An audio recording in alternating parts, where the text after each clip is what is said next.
저는 원래 이 독서운동 쪽하고 출판 편집 쪽에서 한 17년 정도 일을 했습니다. 제가 그 한길사 편집부장을 하고 법무사, 여러분 되게 다 아시는 출판사일 거예요. 법무사에서 기획실장을 하고 그렇게 하다가 이제 97년에 동원대학교에 그 출판 미디어과가 이제 생겨서 거기에 출판 미디어과에서 이제 그 한 20년 학생들을 이제 뭐 출판 편집이랑 책의 역사, 또 제가 또 전공이 언론이니까 언론에 관한 거, 뭐 취재 보도 이런 쪽을 이제 하다가 5년 전에 이제 정년 퇴직하고요. 지금은 주로 우리 지역에서 그 책을 쓰고 싶은 사람들 좀 뭐 도와드리고, 또 우리 뭐 출판 연구소나 출판 단체 아직까지도 이제 그쪽에 자문해주고 뭐 이런 일을 쭉 하고 있습니다. 그래서 요게 이제 제 그 책 쓴 것들이고, 책을 오늘 이제 책에 관한 얘기를 주로 이제 글쓰기보다도 저는 그 책이란 무엇인가, 책의 역사, 또 출판을 어떻게 하면 효과적인가 하는 주로 이제 그런 문제들을 제가 여러분하고 얘기를 나누면 되겠습니다. 그래서 책에서 제가 이제 주로 많이 한 게 책의 역사는 그 세계 책의 역사인데, 세계 책의 역사에서 차지하는 한국 출판의 비중 같은 거를 요 책의 역사에 썼고요. 그 다음에 이 출판 기획물의 세계사라는 거는 세계사가 그 방대한 세계사를 그 어떤 관점으로 볼 거냐, 뭐 음식으로 볼 수도 있고 오감으로 볼 수도 있고 색채로 볼 수도 있고 여러 가지 볼 수도 있는데, 이제 제가 보고자 한 것은 그 책을 통해서 한번 세계사를 봐보자. 그럴 경우 책 중에서도 편집 저작물만 이제 그렇게 보다 보니까 그 뭐 이집트의 책들부터 쭉 해서 유교의 그 오경, 또 기독교의 성경, 또 불경 뭐 이런 것들이 이제 편집 저작물로 쭉 나와서 그런 설명을 한 게 출판 기획물의 1이라고 나오고요. 이거는 이제 네이버에다가 출판 기획물의 세계사 치면은 바로 이제 제가 쓴 내용이 그대로 나옵니다. 이 책은 굳이 이제 사실 필요가 없고 네이버에서 보시면 되고요. 그 다음에 지역 사회에서 이 지역 문화를 살려야 되는데 그 중에서 책 문화를 어떻게 살릴까 하는 건 제가 그동안 이제 썼던 칼럼들 모아서 책을 냈고요. 또 여기 이제 책 역사가 세계사적인 관점에 썼다면은 그 우리 한국 역사를 책이라는 관점으로 이제 보자고 해가지고 두 권을 냈습니다. 이건 제가 그 시와문화라는 잡지에 11년 동안 연재한 것을 책 두 권으로 이제 냈습니다. 그래서 우리 책과 한국사 이야기는 조금 더 이제 소프트하게 써서 요거는 이왕이면 중학생들 정도가 볼 수 있게 하자고 이제 이렇게 썼고, 이것이 고려 시대부터 언제까지냐면은 그 개화기 때까지고요. 일제강점기부터 80년대까지 이야기가 우리 책과 한국 현대사 이야기. 그 외에도 뭐 제가 단독적으로 쓴 게 한 14종, 또 공적까지 하면 한 20권 정도를 이제 쓴 것 같습니다. 그래서 어떻게 보면 저한테 이제 책 쓰는 게, 더군다나 지금은 이제 백수로 살고 있으니까 책 쓰는 게 뭐 제 일처럼 돼 있고 좀 그렇습니다. 자, 그래서 오늘은 이제 이 책에 관한 이야기를 하는데, 주로 이 출판하고 이제 관계된 얘기를 좀 해달라 그래서 어떤 그 책에 대한 본질적인 속성, 또는 책 또는 출판의 기능, 이제 이런 말씀을 좀 드리고, 그 다음에 글쓰기에 대한 거는 여러 선생님들이 많이 하시기 때문에 간략하게 출판과 관련된 글쓰기 뭐 잠깐 말씀드리고, 또 나의 책을 어떻게 만들 것이냐, 출판사를 어떻게 접촉할 것이냐는 이제 이런 이야기를 좀 나눠보겠습니다.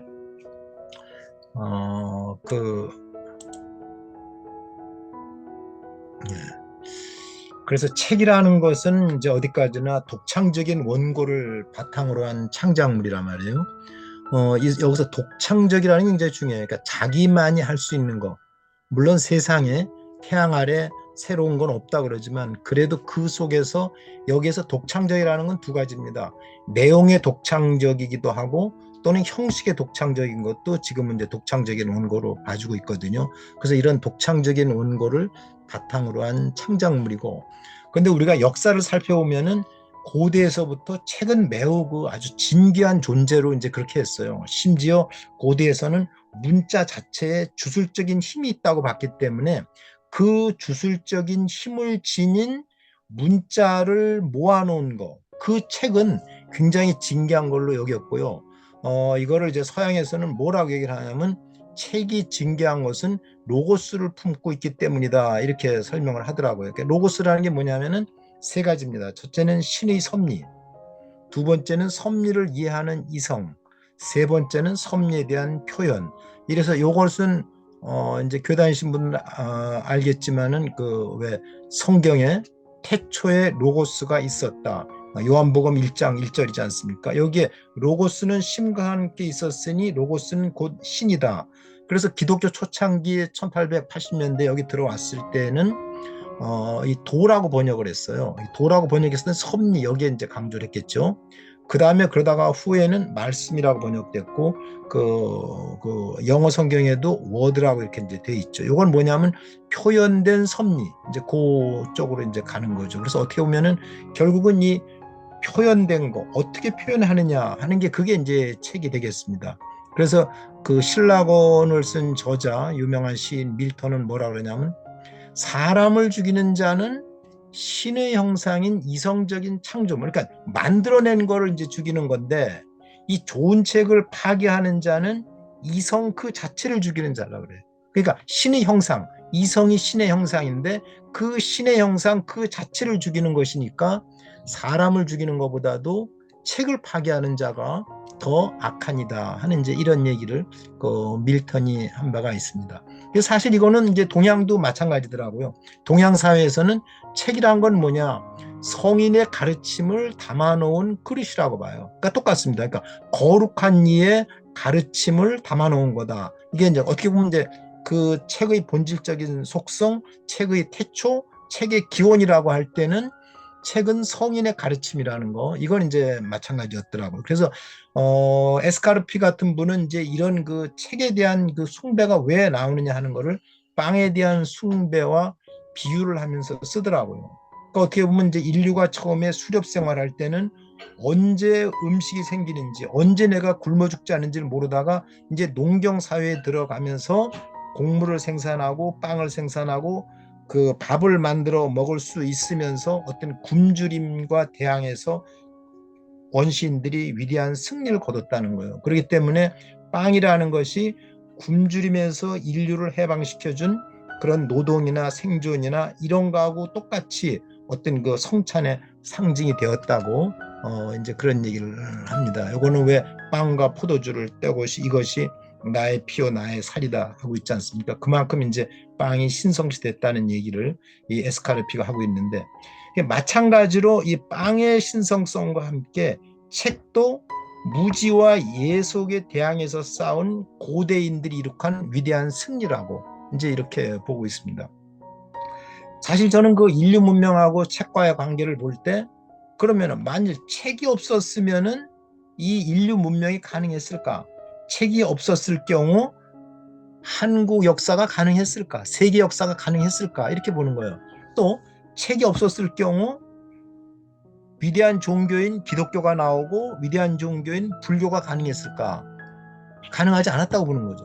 또 책이 없으면서 신앙을 지키는 것이 있죠. 한국 같으면 예를 들어 이제 샤머니즘이라든가, 최근은 이제 무속의 그런 것들을 이제 뭐 녹음해서 책들이 나옵니다만은 수천 년 동안을 그 책이 없이 그 신앙 체계가 자랄 때 일종의 그것은 이제 미신으로 떨어질 수밖에 없단 말이에요. 그래서 어떤 위대한 종교와 책의 관계를 저는 그렇게 밀접한 것으로 보고 있고요. 또 이 책은 현실보다는 진리를 중시하기 때문에 사회를 앞장서서 이끌어갈 수밖에 없겠다, 이제 이런 말씀을 드립니다. 요게 그 책의 이제 본질이고요. 그러면 책은 어떤 기능을 하느냐 하는 문제가 나옵니다.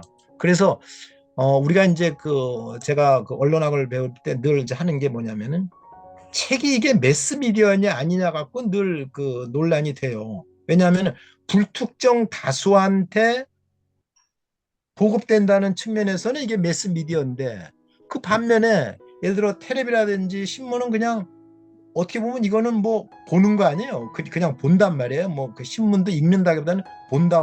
그냥 전파가 저절로 이렇게 돼 나가는 건데, 책은 그거를 내가 서점에 가서 사온 거를 집에 와서 책꽂이에다가 두면 책은 아무 의미가 없는 거예요. 그 서점에 가서 사온 책을 내가 펼쳐서 읽을 때, 그야말로 굉장히 그 1대1 커뮤니케이션이 될 때 비로소 이제 책의 가치가 나온단 말이야. 그런 점에서는 이 책이 매스미디어이면서 동시에 매스미디어하고 또 다른 이제 그런 속성이 있다, 이렇게 말씀을 드릴 수가 있죠.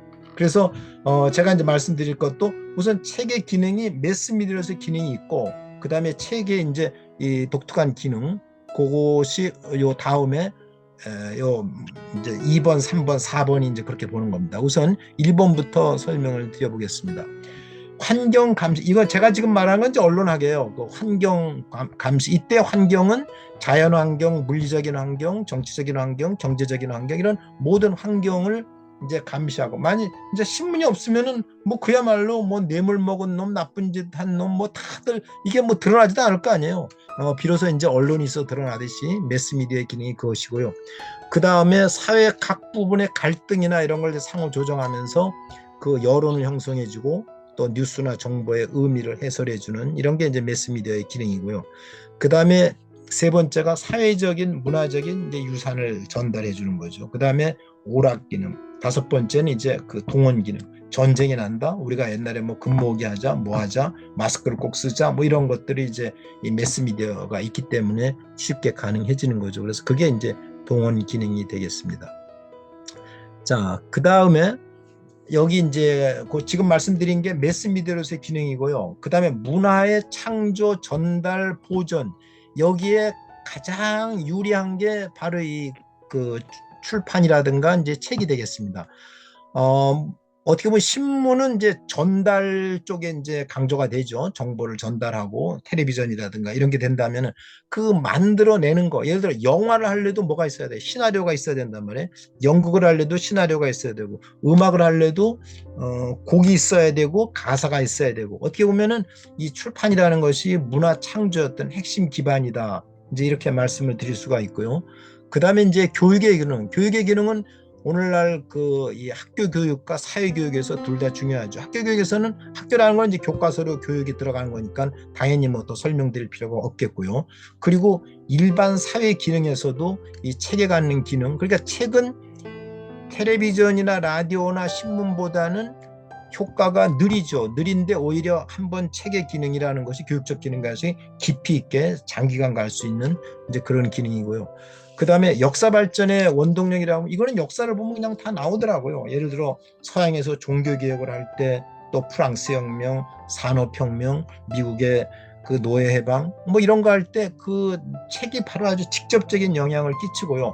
우리 한국 사회에서도 조선시대를 바꾸는 그 실학자들의 저술, 또 해방 이후에 산업화와 민주화의 동력으로 갔던 어떤 출판의 역할, 뭐 이런 건 이제 다들 아시니까 더 이상 설명 안 해도 될 것 같습니다. 그래서 이제 이러한 책은 이제 개인적인 기능으로는 그동안 이제 여러 선생님들이 말씀하셨기 때문에 별로 제가 이제 뭐 설명을 더 첨가할 필요는 없을 것 같고요. 이 자부심을 주고 치유를 하더라고요. 제가 사실 주로 이제 저는 그 개인적으로 어떤 분들의 그 책을 좀 이렇게 쓰게 해드리고, 그렇게 한 결과 참 이 특이한 경험을 했어요. 한 분이 이제 책을 이제 내시고 싶다 그래서 이제 저한테 왔는데, 의외로 이분이 이제 처음에 오셔가지고 저한테 엄청나게 많은 이제 한 2시간 얘기를 하시더라고요. 그래서 이제 그 얘기를 쭉 이제 2시간 얘기를 듣고, 그분 보고 이제 책을 쓰십시오 해서 이제 책을 쓰시게 하고, 그 책을 다 쓰고 나서 그 다음에 이분을 뵀는데 별로 얘기를 안 하시더라고요. 그러니까 그 푸는 거를 말로 막 풀었어야 되는데 책으로 한번 다 쓰고 나니까 그 다음에는 오히려 이 좀 조용해지시고, 그 자기를 이렇게 폭포수처럼 퍼붓고 이런 게 참 없어졌더라고요. 그래서 이게 참 치유의 기능이라는 것이 이렇구나 하는 생각을 해보고요. 또 한편에서는 제가 볼 때는 굉장히 그 이 사회 그 민주화 운동도 하고 여러 가지 운동도 하고, 또 나름대로 이제 사회적으로는 이제 평판도 있고 이런 제 친구인데, 제가 이제 그 친구 시집을 이제 두 권을 이제 내줬어요. 한 1000페이지를 썼더라고요. A4로. 그리고 그걸 이제 정리를 못해요. 그래서 제가 이제 그걸 이제 편집을 해서 100페이지씩 잘라서 두 개를 써주고 났더니 나중에 이 친구가 하는 말이, 그리고 이제 출판 기념회도 한번 이제 주선을 해줬대요. 그러니까 자기가 이 책을 내고 났더니 내가 이제 헛살지는 않았구나 하는 생각을 했다 그래요. 깜짝 놀랐어요. 남들이 볼 땐 참 치열하게 살았고 그런 것 같은데 본인으로서는 자기가 어떤 그 약했던 거, 부족했던 거, 이런 것들이 이제 보였던 거예요.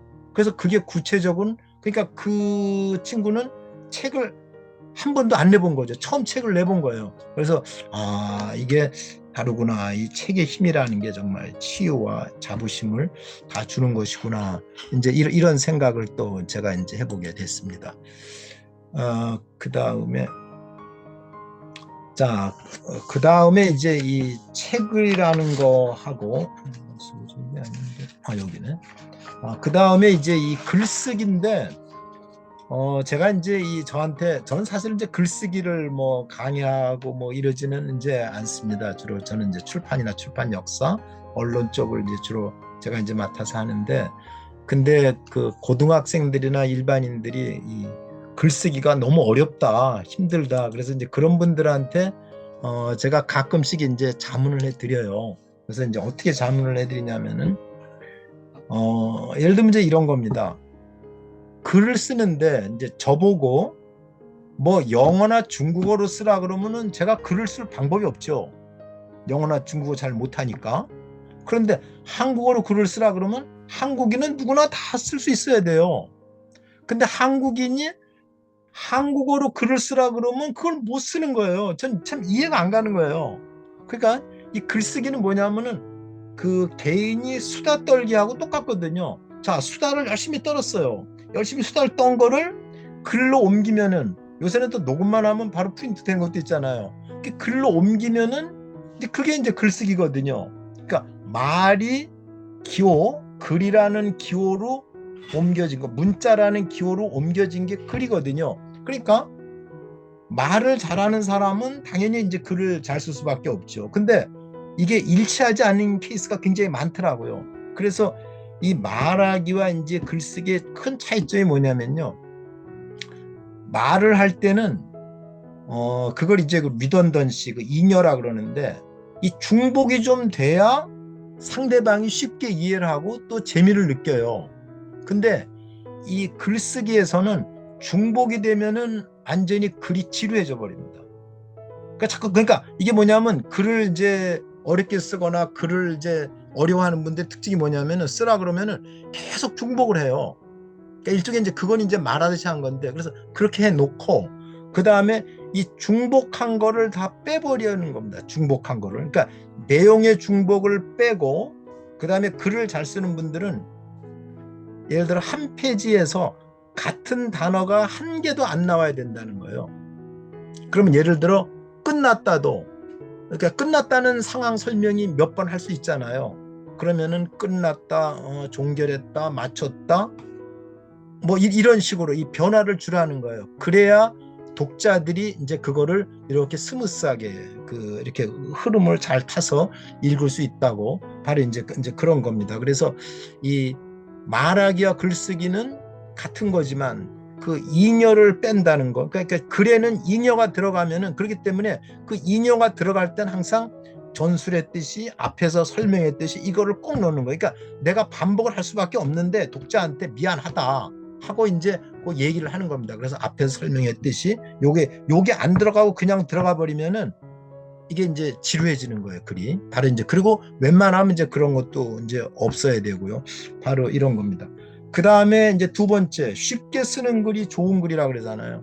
그러면은 사실은 글을 쉽게 쓰는 게 굉장히 어려워요. 그러니까 쉽게 쓰는 건 이제 사실 이제 고수가 돼야 쉽게 쓰는데, 또 어떤 면에서 초등학생들은 또 쉽게 써요. 자기는 쉬운 거밖에 모르니까. 그러니까 그래서 이제 그 글을 이제 쉽게 쓰는데, 우리 성인들이 글을 쉽게 쓰기 위해서 제가 이제 할 수 있는 거, 구체적인 거는 이제 세 가지만 말씀을 드리려고 합니다. 첫째는 문장의 길이를 무조건 짧게 만드는 거예요. 그럼 이제 그게 이제 간결체가 됩니다. 그러면 문장의 길이는 얼마가 좋으냐? 여러분들 시조 다 아시죠? 시조 3434 3434 3544 그거 다 합치면은 43자입니다. 그러니까 43자 정도, 그러니까 40자에서 60자 정도가 이게 간결문으로 딱 간결체로 이제 딱 어울린다는 얘기입니다. 그래서 그리고 그거는 이렇게 쓰다 보면은 한 줄, 뭐 10포인트나 15포인트 쓸 때 한 줄에서 한 줄 반이나 두 줄이 넘어가지 않습니다. 그래서 두 줄이 더 넘어가면 이제 그때부터 길이 길어져요. 이제 만연체가 돼버리고, 물론 글 쓰다 보면 가다가 이제 어떨 때는 만연체를 해야 더 흐름이 매끈하기도 하고 뭐 이럴 경우도 있지만, 일반적으로는 그 간결체. 어떤 분이 이제 이 공학을 전공한 분이고 이분이 글을 한 번도 안 써봤대요. 근데 그분이 자기가 이제 갖고 있는 정보가 너무 귀한 게 있다 그래가지고 책을 하나 쓰고 그걸 저한테 보내왔더라고요. 근데 제가 이제 그 책을 읽어보는데 너무 술술술 잘 익히는 거예요.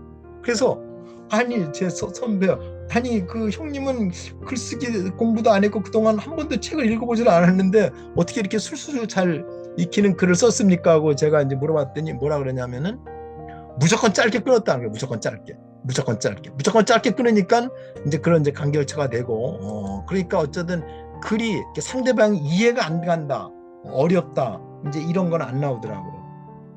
그 다음에 이제 두 번째는 쉽게 쓸 때 능동태를 써달라는 얘기입니다. 이 능동태, 예를 들어 뭐 번역되어진다, 말해진다, 먹혔다, 이런 거 하지 말고 생각한다, 먹었다, 뭐 이런 식으로. 그러니까 내가 때림을 당했다, 이런 표현을 쓰면 안 된다는 거예요. 그냥 맞았다, 이런 식으로 때렸다, 이렇게 해서 능동태로 이제 모든 걸 맞춰야 되고요. 요거하고 관련돼서 이제 세 번째 하는 거는 구어체 쪽으로 가자, 이런 얘기입니다. 그러니까 우리는 이제 글은 다 문어체라고 생각을 해요. 문어체라 그래야 그게 이제 잘 쓰는 글이라고 생각하는데, 사실은 이제 문어체는 물론 우리 작가 중에도 이제 최인훈 선생님 같은 경우는 아주 문어체의 격조 높은 이제 문어체를 쓰죠. 그러나 처음에 이제 글쓰기 같은 걸 하고 싶은 분들은 가급적이면 이제 구어체로 쓰되, 그다음에 이제 이 지식인들이 제일 벗어나기 어려운 함정이 뭐냐면은 번역 툴을 써요. 그래서 이제 그 독일 문헌을 많이 읽은 분들은 그 독일식의 번역 툴을 쓰고, 영어 문장 많이 읽은 분들은 그 영어식의 그런 문틀을 쓰는데, 이 번역 툴은 안 써야 되겠다는 거. 요 정도만 이제 그 잡아줘도 그저 이 글 쓰는데 아마 글이 쉬워진다는 느낌이 이제 들 겁니다. 그 다음에 세 번째는 이제 글 내용의 평가. 글 내용을 어떻게 평가할 것이냐. 제가 이제 학생들한테 이제 기사 쓰기, 취재보도 실습 이런 걸 실습 시간에 하면서 학생들한테 이제 어떻게 하냐면은, 자, 너희가 이제 써놓고 뭐 1시간 후나 조금 있다 읽어본 다음에, 또는 하루 밤을 자고 난 다음에 읽어본 다음에 그 글에서 네가 쓴 글이 정보를 주는지, 또는 감동을 주는지, 아니면 재미를 주는지, 그 중에서 어떤 거냐 하고 이제 물어봐요. 그러면 아무것도 없는데요, 그래. 그럼 그거는 발표하지 않는 게 좋겠다. 그렇잖아요. 정보도 없고 감동도 없고 재미도 없는 걸 꼭 왜 발표하냔 말이에요.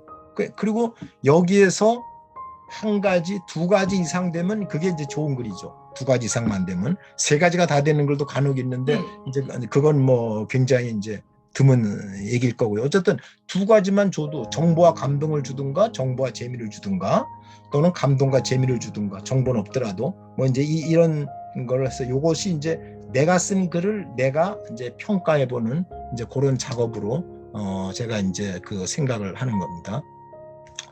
자, 그 다음에 지금 20분이 지나고, 자, 그 다음에 이제 또 무슨 문제가 있냐면, 자, 그래서 제가 이제 책을 잘 만들어 놨어요. 글을 많이 써 놨어요. 그런데 문제는 이 원고는 있는데 이거를 출판이 되게 안 됩니다. 그래가지고 이제 가면 출판사에 가서 이거 내자 그러면 뭐라 하는지 알아요? 뭐 1,000만 원 내세요, 뭐 600만 원 내세요, 되게 이렇게 나가게 자비 출판하라는 거예요, 다들. 그리고 요새 출판사들이 책을 안 냅니다. 제가 뭐 출판계 사람들 많이 알고, 지금도 또 출판사 사장들하고 토요일이면은 같이 이제 산행도 나가고 그렇습니다만은, 이게 참 어려워요. 어렵고 학술 서적이고 뭐고 이제 다 안 내려 그러는데, 근데 이제 예외적인 경우들이 있어요. 그 출판사가 손해를 보더라도 자기네 출판사하고 성향이나 주제 관심이 같으면 그거는 무조건 내줍니다. 그러니까 제가 이제 도와드리는 게, 어떤 분이 저한테 원고를 갖고 오셨어요. 이 원고는 이 출판사로 가면은 좋아하겠네. 저는 이제 그거를 이제 아는 거예요. 그리고 또 이제 어떻게 보면은 참 딱딱한 책. 그러니까는 책이 이제 그 출판사가 책을 내주는데 두 가지가 있어요. 하나는 요게 독자들한테 세 가지가 있죠. 첫째 이제 그 성향에 맞는 책을 이제 내주고요. 두 번째는 독자들이 이 책을 많이 읽어줄 것이라고 생각하는 원고를 내줍니다. 그 다음에 이제 세 번째 내주는 게 있는데, 요거는 독자들은 별로 안 읽을 거라고 알아요.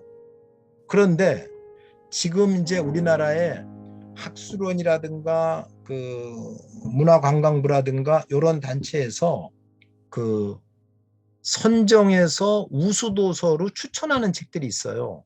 그래서 거기에 될 것 같다고 출판사가 판단을 하면은 책을 내줍니다. 그러니까 이제 그거는, 학술서 같은 경우는 남들이 잘 하지 않았던 연구를 독창적으로 했을 때는 그건 출판사들이 이거는 학술은 우수도서가 되겠네, 또는 그 연구한 게 아주 치밀하게 잘 짜여졌다든가, 이제 그런 것들은 이제 출판사들이 내줍니다.